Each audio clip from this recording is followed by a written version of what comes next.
been thinking a lot about organization.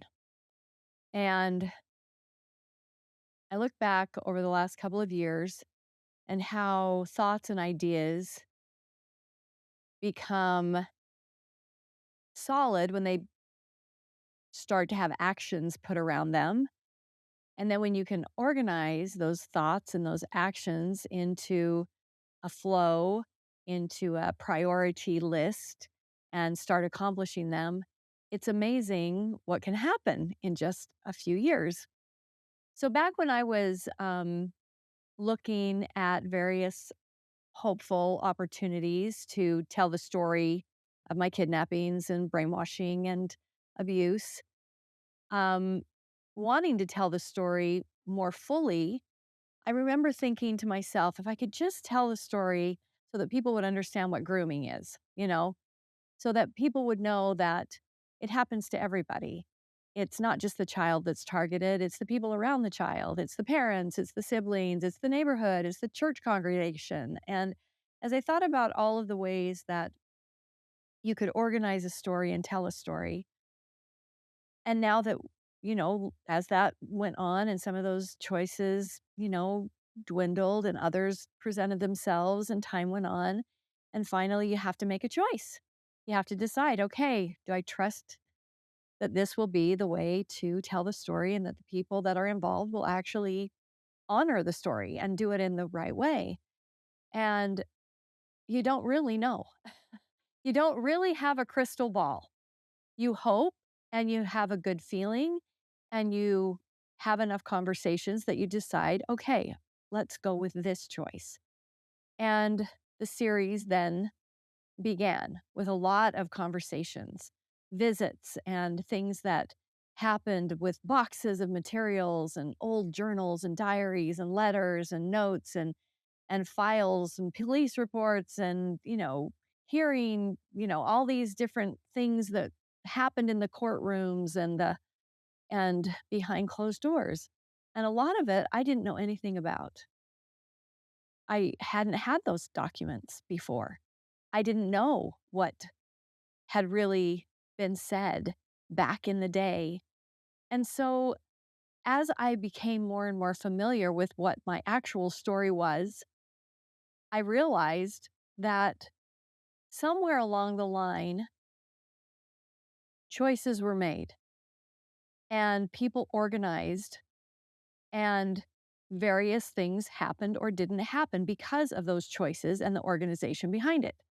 So I guess what I'm saying is that as I've been thinking about why I'm taking my story forward and going beyond what happened back then into what happens after the fact, how do I organize my thoughts and my storytelling so that it might help somebody understand how to heal, how to move forward, that you can change, the neural pathways, the connections between those little neurons that are going off in your brain, that it can actually have a positive outcome if you will make the choice to move in that direction.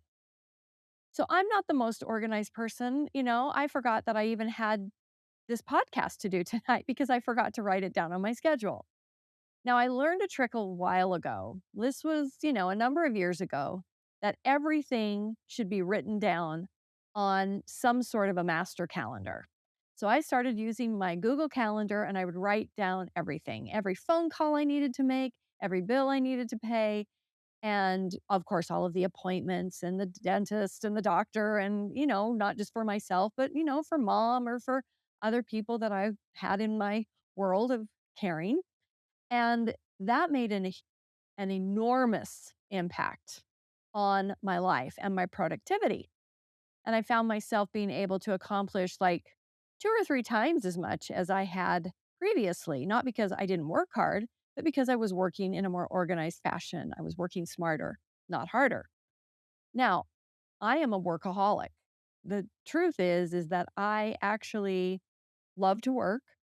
And when I throw myself into a project, I get lost in there. I forget where the keys are to get out of the project.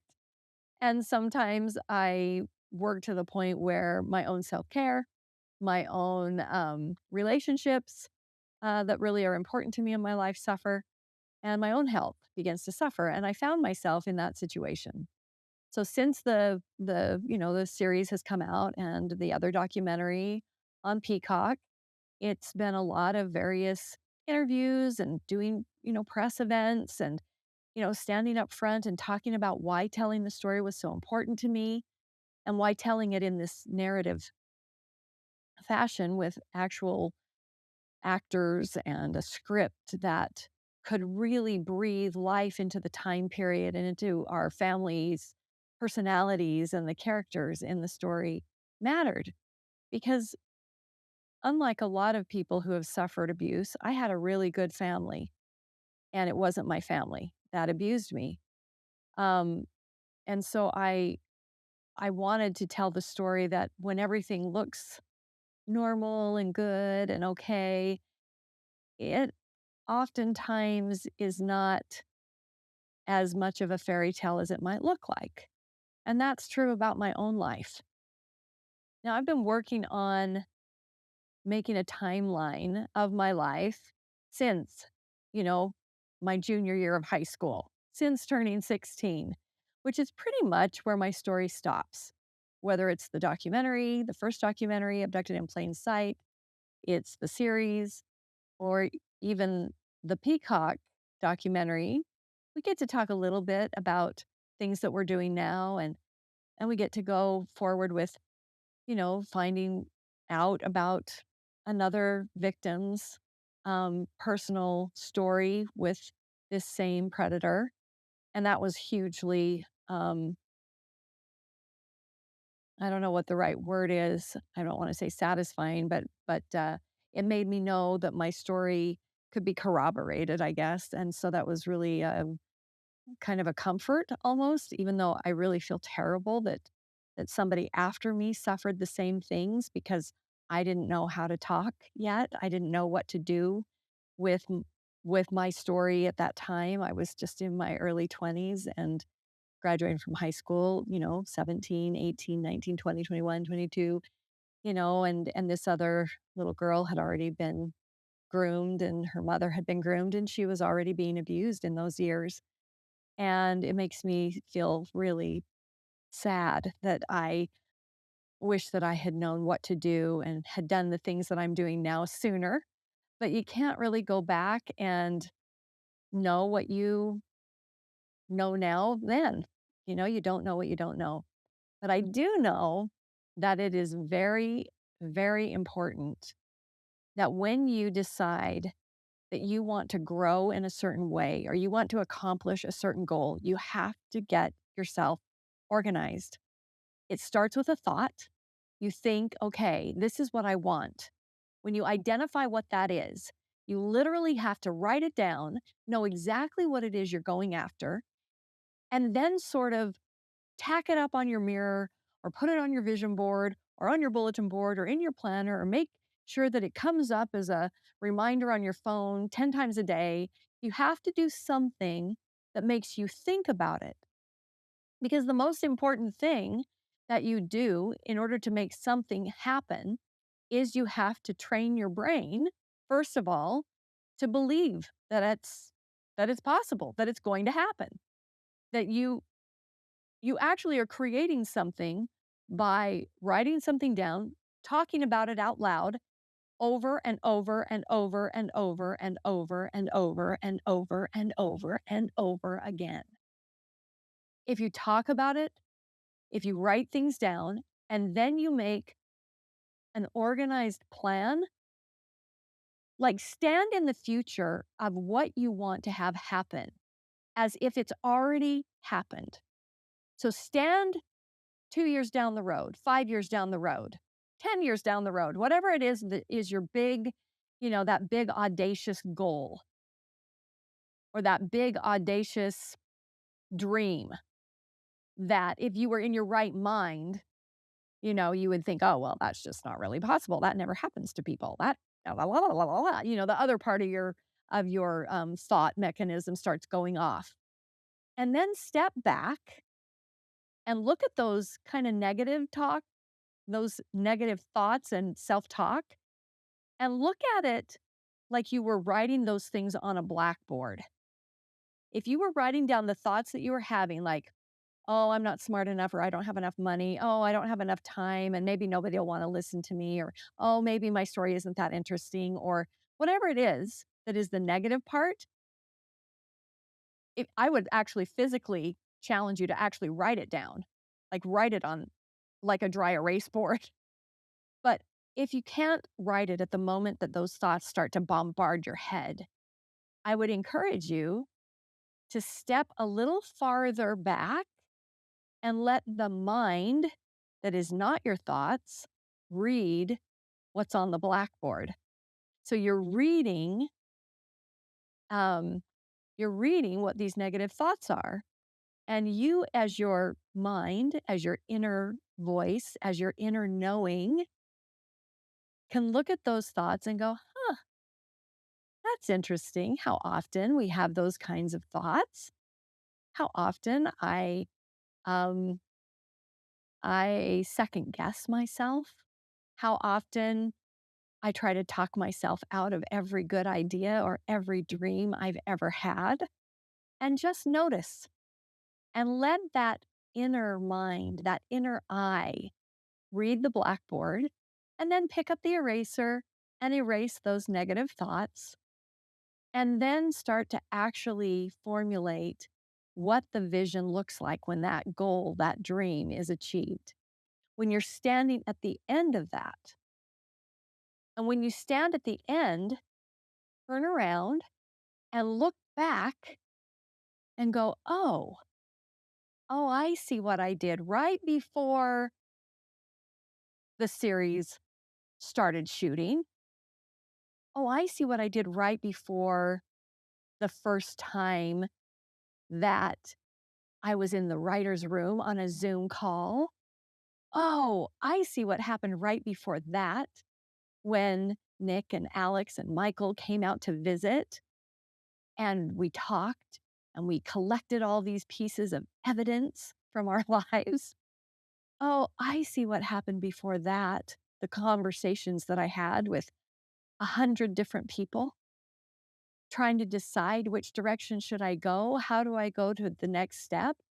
And kept talking about it, what my vision was.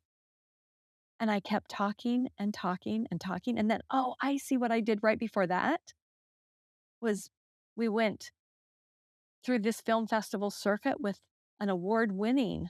Who knew that the award winning documentary Abducted in Plain Sight would happen? Oh, I see what I did before that.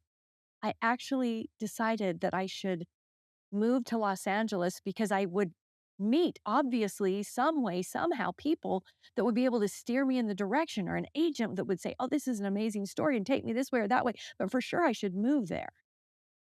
And oh, what did I do right before that? Oh, I made sure that my son was graduated from high school and on his way with his work and schooling. And then what happened before that, and before that, and before that.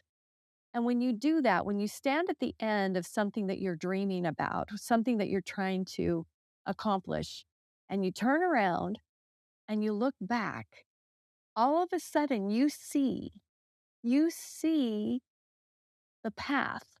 Now, it may not happen exactly like you plan it, but when you have the end in mind, and I know you've heard this a lot of times, there is a way to take the steps that are needed and necessary so that you can get there.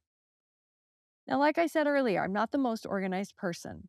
And I read about this idea of the mind reading the blackboard, but not being the thoughts on the blackboard of your brain. And how interesting it is that we have a deeper inner eye than those, thoughts that bombard us of self doubt or fear, or oh, why me? How come? I mean, they're there. Those thoughts come. But there's a deeper inner eye in the mind. And basically, it lives kind of in your body. that pulls you maybe through your heart towards what you really want to accomplish or do. And so getting organized in this way takes time. So, like, we've been doing a bunch of planning for the foundation. And one of the things that this amazing strategic planning, professional expert, best strategic planning I've ever done in any organization or business that I've ever been a part of.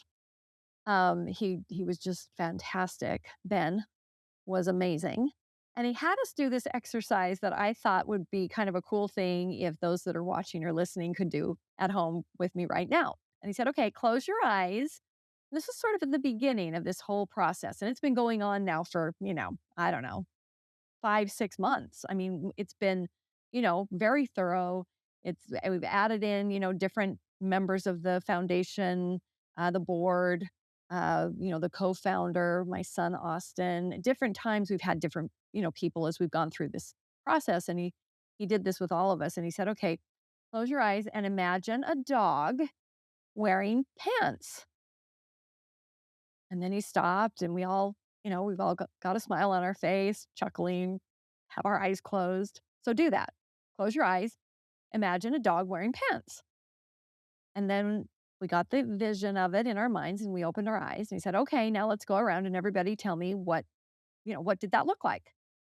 And so different people had different kinds of dogs. They were dogs, but they were different dogs. Like mine was a Boston Terrier who had on knickers and they were on his back legs and he was standing up with his little paws out in front of him.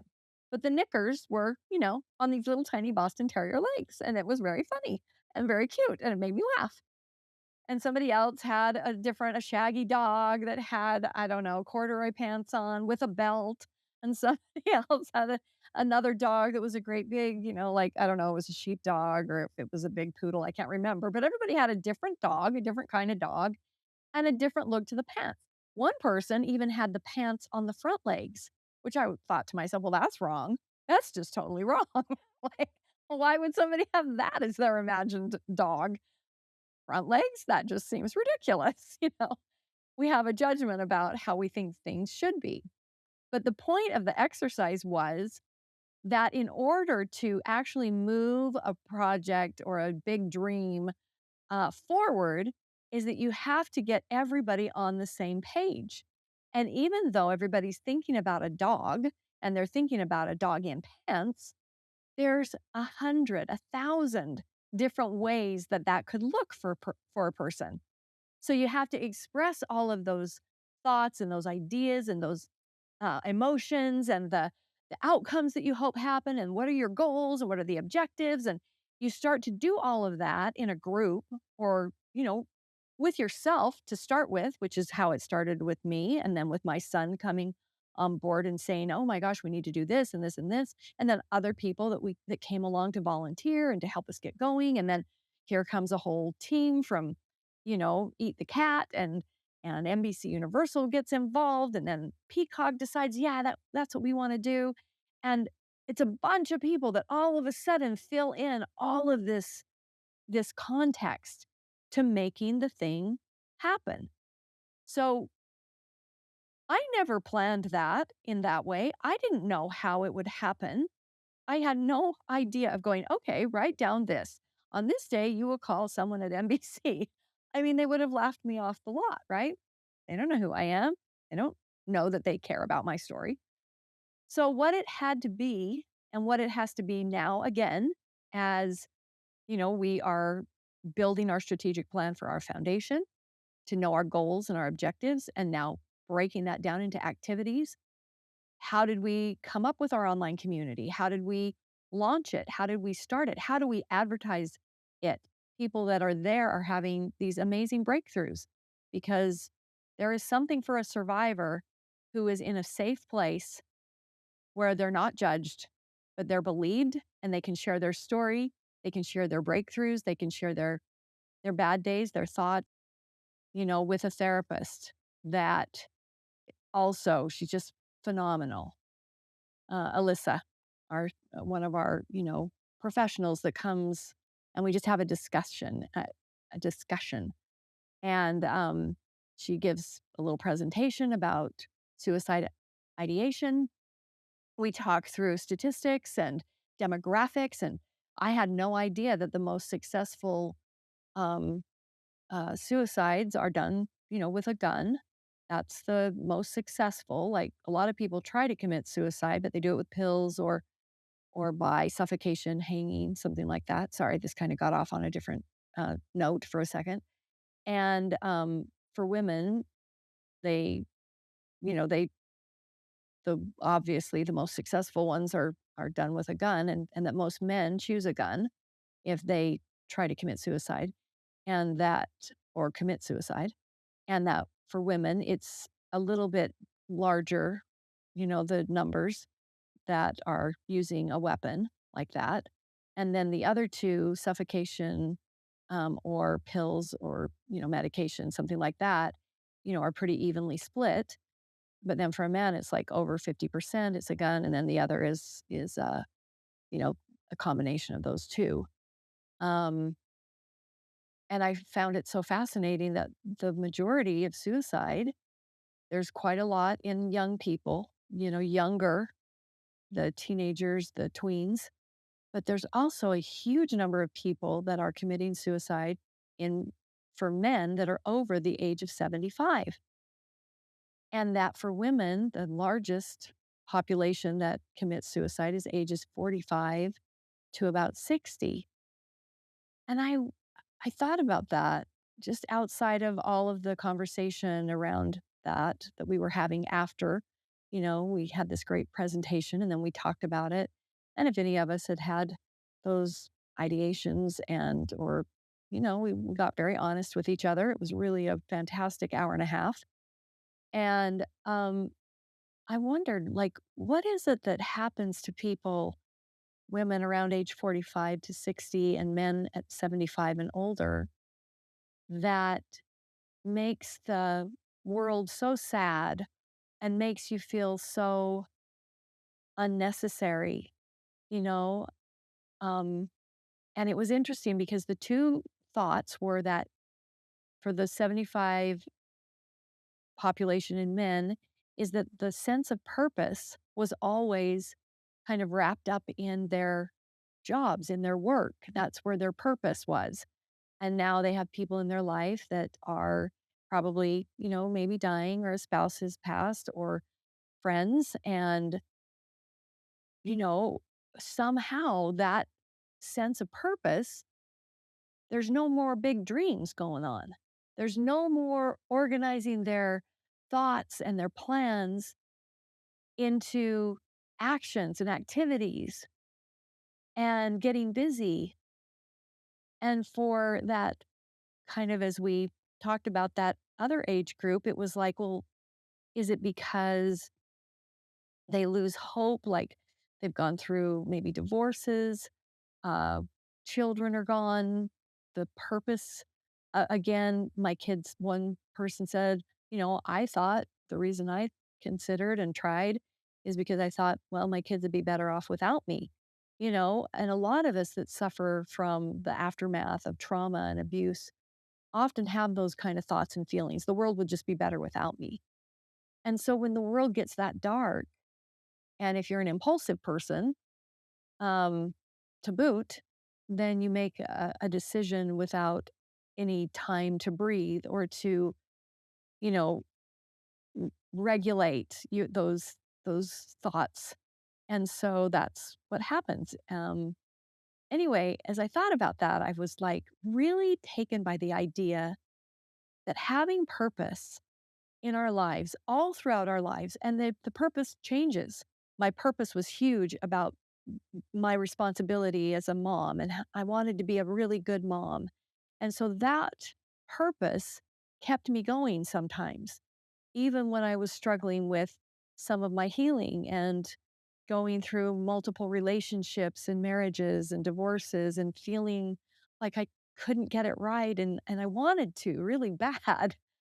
And as I look back on all of that, I wish that I had had a little more forward thinking in this very thing that I'm talking about, like looking at the end of a big goal, like, you know, being a mom, raising a child or children, or, a marriage, and what would have to happen in order for me to be a healthy person and to be able to do those things with the past that I had gone through, the past, considered, instead of ignoring all of that and just jumping in head first. I'm kind of an impulsive person, which is why I sometimes am not as organized as I want to be. But I've learned a lot in these past, probably the last 20 years, especially of my life. I have really made an effort to be more organized.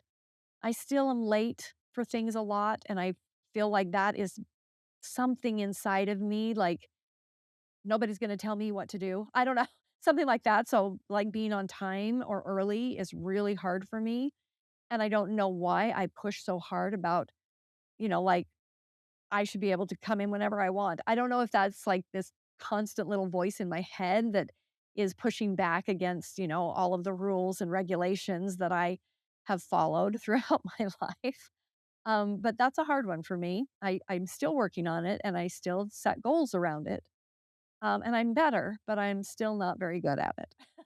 Especially being, 2 minutes early would be good. 5 would be better. 10 would be remarkable. 15 would be like, my whole life would change. I know it would. Um, anyway, so we always have certain goals that we can work on. But I think seeing the end of that and then going backwards and organizing from, the stance of I've already accomplished this, or there's this accomplishment that happened, is what makes it doable. Like, I see what's doable. So I read a book, not that many years ago. It's called, Fierce Joy, and it's by Susie Caldwell Reinhardt. And I love the way she put, at the bottom, kinda like the subline, like the line about what the book is about. It's called Fierce Joy, and it says, "Choose brave over perfect, and then to find my true voice." So I love the idea of choosing to be brave over choosing to be perfect. Because actually, as one of the things that she says in this book, and I think maybe that's where I got the thought about the blackboard, is actually something that happened to her when she found out she had a tumor around her brainstem. And all of a sudden she'd been an ultra marathon runner and she had 2 kids. They were, I think, 10 and 12, and her supportive husband, and had a good life. But she realized that she had had her voice, like, meaning I could speak and speak my mind, and that I could choose to be, take risks and be really brave. But a lot of the time I was kind of subjugating my own voice and my own feelings to what somebody else thought, or how I thought I should be, and checking off my perfection, list of things to do and how to look good, instead of really choosing the risks that I now, all of a sudden, with facing the fact that I could literally lose my vocal cords because of this tumor, like really not be able to speak physically, and then also could lose my life, if they couldn't do the surgery, and, death could result from that very surgery could do all kinds of things that would not be the best possible outcome. And how she started to calm and choose her brave over fear, because there was so much fear. And she realized that, although she had lived, a good life to that point, she felt she had her voice. I mean, we live in a time where, women can have a voice, usually, unless they're totally shut down or abused. A lot of the time, they lose that confidence, but we're supposed to be able to have our voice. And then her thought was, how can I choose to be, brave, to be brave over being perfect, and that I could choose joy over fear. And it's really a great book. It's about, discovering your clearest voice for the biggest impact, facing your deepest fears to amplify your value, raise your daughters and sons to choose brave over perfect, become a warrior for healing through challenges. And even though this isn't a story so much about abuse and overcoming and reclaiming these things, I really think anyone who's been through severe trauma and certainly sexual child abuse, tween, teen, young adult abuse, rape, those things are severe. And so you really have to choose to be a warrior to heal those challenges and then to slow way down and claim a life of joy. So that's kind of what this whole process for me in doing all of this planning and organizing of thoughts and calming down the thoughts and letting the mind see what's really at the heart of the matter. I wore my heart, be heart. You can see my t-shirt with the rainbow heart and it actually says be strong. It could say be brave. And it took a lot of bravery to start to tell my story and then to take the story public and to want to um, do it in a way that would promote the causes that I so believe in, which are the cause of healing, the cause of exposing what grooming and predators, um, how they operate. So that awareness, because people aren't aware that the story is not, it's not a story way over there in a third world country or way over there across town or way over there in another big city. No, it's right in your neighborhood. It just doesn't look like what you thought it should look like. It should look scary, but it doesn't. It looks like somebody you trust, somebody you know, right? And so when I wanted to make sure that that message came through, that was a lot of what um, my motivation was in taking my story public. And now moving forward, I'm so interested on the healing journey of survivors and getting people to that journey faster so they can reclaim their confidence, reclaim their bravery, and start taking risks again. And in doing that, it's more like how you were born. We were born to take risks. You know, we were born to get up and walk and then to run and then to skip through life. We were born to do that. And so those risks become like these juicy challenges. And when you take one, it actually wakes you up. It gives you juice. All of a sudden, you're like, I can see the end in sight. And now what I'm going to do is build the bridge. And so my idea is to build the bridge from the end of the journey of that dream, that goal, that thing being accomplished, and build the bridge backwards. Look back and go, what did I do right before that? And then right before that, and right before that, and right before that, until you get to the present day. And if we can organize ourselves in a way like that, it's kind of true. If if you can dream it, you know, a dream is a wish your heart makes. Maybe when it's fast asleep, or maybe when your eyes are wide open and you're wide awake. And that in that dream, there might be some heartache, there might be some hardship. In fact, I know there will be. There certainly has been for me. It was not like I decided and then all of a sudden I had it. I decided and then I repeated that very thing to myself enough times and to other people enough times that it couldn't help but formulate and manifest. So, in Atomic Habits that my son Austin and I read pretty much every morning, um, we go out on the porch, even if it's cold, we put our coats on. But in this beautiful spring, summer weather here, we go out there on the porch and we'll read just a couple pages. We'll talk about, something we've reread parts, we keep reading it. And one of the things that came up this morning was that it isn't so important the um, how long it takes to form a habit. What matters is how often you repeat the thing that you are trying to do.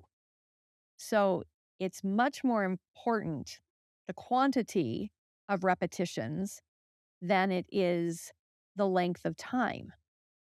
So that practice, the practice of organizing your goals, your dreams, your day, because it has to break down into these little tiny chunks of life, and you have to make time for each of those important aspects. And I'm learning. I've just been learning about boundaries and how to do that for myself so that I don't just work, you know, 24 hours a day, 7 days a week, but I also learn to, enjoy the process.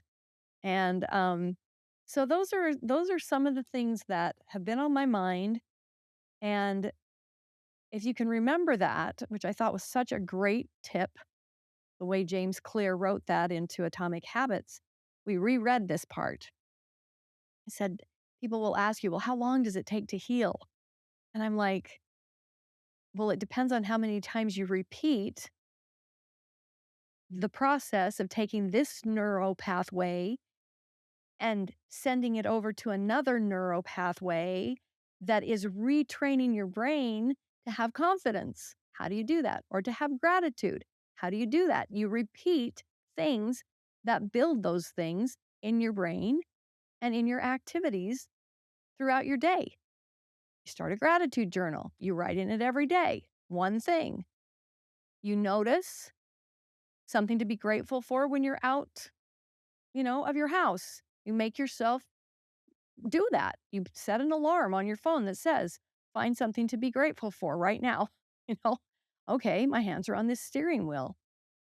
I'm driving a car. I'm grateful for that I know how to drive, whatever it is. If you want to repattern the harm that has been done, you you create a new pathway, a new pattern of thinking. And before you can do that, you have to know that you want it. You have to know what you want. If you want to be a happier person, you have to identify what that means to you.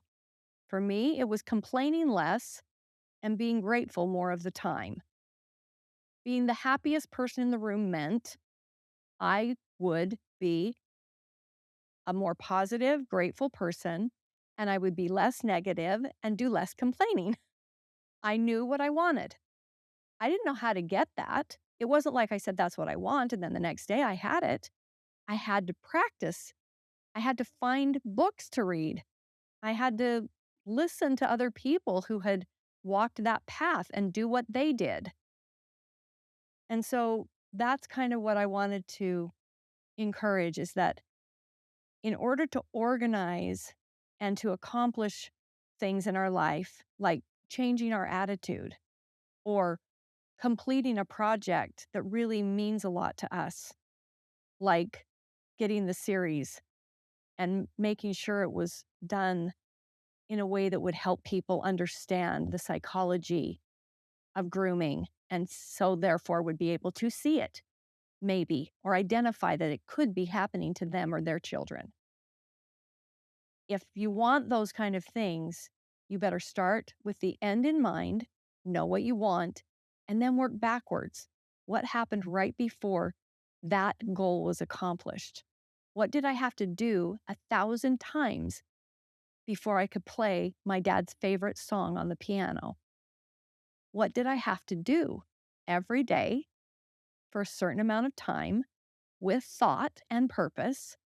And it's the same thing for healing. It's the same thing for creating a foundation. It's going to be done one repetition at a time after you have organized the thoughts, the activities, and how you're going to spend your precious time.